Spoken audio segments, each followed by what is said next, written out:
मुझे एक कॉल आ जाया और वो कॉल आया, बोला मेरे पॉकेट में सिर्फ 180 रुपया है और मेरे घर में 6 लोग हैं, मैं कैसे जीऊँ। वो ऑलमोस्ट रोने लगा। तो आपने जो 180 रुपये का उदाहरण दिया, सर बहुत लोग ऐसे हैं जिन्होंने वापस किधर से कर्ज लेके अपने व्यापार को शुरुआत की, या कर्जा लेके गांव से मुंबई आए कि मैं मुंबई जाके कमा के भेजूंगा। अब कमा के भेज तो नहीं सकता, उल्टा उसको यहाँ जीने के लिए और कर्जा मंगाना पड़ेगा। ऐसी भी परिस्थितियाँ है। इसके पहले भी लॉकडाउन की बहुत सारी न्यूज की है। मैंने कभी नहीं देखा कि मीरा भाईंदर के लोग सीधा सीधा डायरेक्ट रोड पे उतर आए।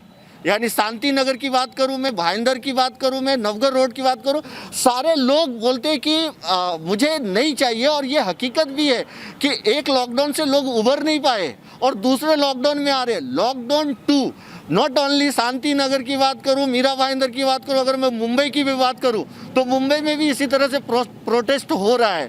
तो क्या ऐसा नहीं करना चाहिए सरकार को कि कोविड वैक्सीनेशंस के बारे में ज़्यादा से ज़्यादा चिंता करनी चाहिए, लोगों को कोविड वैक्सीनेशन देना चाहिए और लॉकडाउन का कुछ अलग उपाय निकालना चाहिए।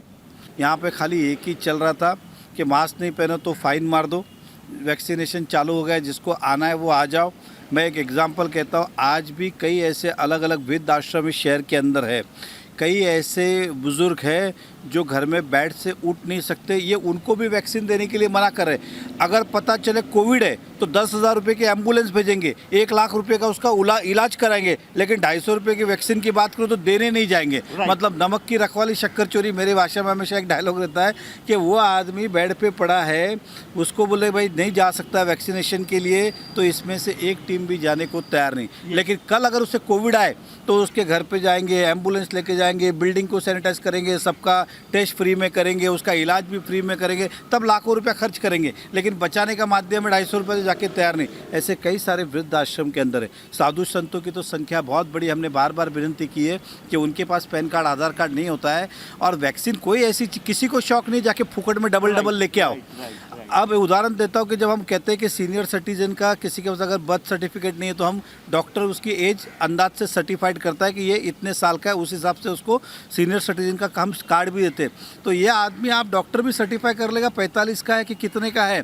तो साधु संत ऐसे उनको भी ये कहते हैं कि नहीं आधार कार्ड लेके आओ। अब ऐसे में तो फिर क्या होता है ना। और मैं एग्जाम्पल कहता हूँ, क्या उस साधु संत को अगर कोविड हो जाए तब भी आप ये कहीं इलाज के नहीं, इलाज करेंगे 10 लाख का खर्च करने को तैयार है, लेकिन 250 रुपये का वैक्सीन देने को तैयार नहीं। देखिए एक भी मैंने अभी तक आदमी ने देखा कि डबल वैक्सीन लेने गया, चलो फुकट में मिल रहा है डबल लो।